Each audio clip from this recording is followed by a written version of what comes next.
You would have thought that a man was like shot out of a cannon from the crowd because this man just flies out of nowhere. I thought this was some like cruiserweight that was debuting and springboarding. No, it was Bronson taking a plant from the crowd and throwing him into Braun's direction. And that takes us to the real main event of this show. It got the rewind away graphic treatment from yours truly. Braun Strowman versus Bronson Reed, which is a real mouthful when you got to say those names back to back. Reed comes out and he immediately runs at Braun, missing him, and goes into the corner, snapping the top rope, which comes off, and the crowd is just mesmerized. They're like, wait a minute, we're not supposed to see the ring come apart. This is crazy. And it sets the tone immediately. The bell never rings, and Braun hits a choke slam and then goes for the freight train. And the way they shot this, you would have thought that a man was like shot out of a cannon from the crowd because this man just flies out of nowhere. I thought this was some like cruiserweight that was debuting and springboarding. No, it was Bronson taking a plant from the crowd and throwing him into Braun's direction and knocking down Braun, who is not deterred by this flying man. He gets up and he continues. He's got more gas in the train as he puts Bronson through the timekeeper's area, so they're down. Crowd's going nuts for this because it's just like a total video game sequence between these two. And Braun is left laying as Reed is being taken to the back, and the crowd boos this. So Braun follows, and they fight into the back, and it picks up. They tease that this is ending, but then they reset, and we see the two tackle one another into a production equipment setup. Braun just decides to tip over a golf cart, and in doing so, the golf cart takes his attention away because he turns around and is hit by a tsunami through a table, putting him through. But then he gets up from the tsunami and tackles Bronson through a wall as Adam Pearce is on the scene. Wade Barrett, who had some great lines on this show, calls for 10 ambulances immediately. Well, for the 10 people that must be injured.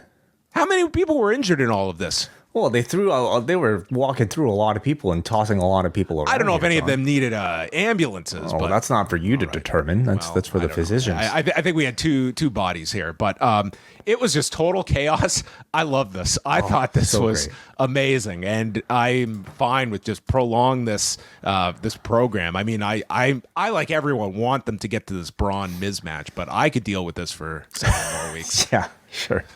This is great. Like just so the blocking of this and doing this live. I mean, I don't think that gets enough credit for them to just do this all in one. Like, there's times it's very obvious when WWE has done pre-tape stuff, but this was all in one go. And I do wonder if like the tipping over the golf cart to give us that cut was meant to it's possible cut something there. That seemed kind of like, I guess there for without much reason.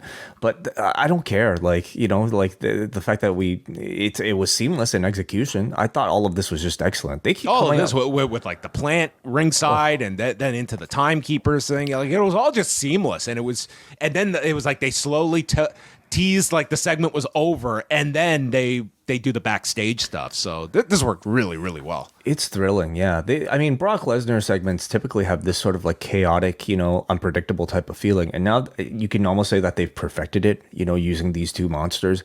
I think they keep coming up with these like great spots to make like the interactions between these two feel special. Now, I don't know if much is ever going to top that like tsunami onto the car. That was insane how they did that. But this was a tremendous follow-up, and I continue to love these because I can remember every spot coming out of it. I can recall everything from like, the rope break to the literal rope break to the guy being lawn darted into the crowd, to the barricade spot, to the road case at the entrance, to the golf cart, to the tsunami through the table, and then that fake wall, and then all these little things clanging and falling off of it. Everything about it. Yeah, that was a nice touch at the end. All this shit fell after they go through the wall, and it was just the exclamation point on the segment. Yeah, I think these matches are actually a great showcase of WWE's production and live stunt coordination. I think we've seen, like, AEW has done good examples of it, but I think more often than not, They don't do it as well as the WWE. Sometimes you can argue WWE does these like over too rehearsed, and they don't feel organic. But this one has felt really good, and they probably have so much careful planning with all of this, and so many things could probably go wrong, but everything here was pretty much flawless. If you like this video, consider joining our Patreon, the Post Wrestling Cafe. Multiple bonus podcasts every week, ad-free shows, and access to our full archive. Otherwise, a like and subscribe is much appreciated.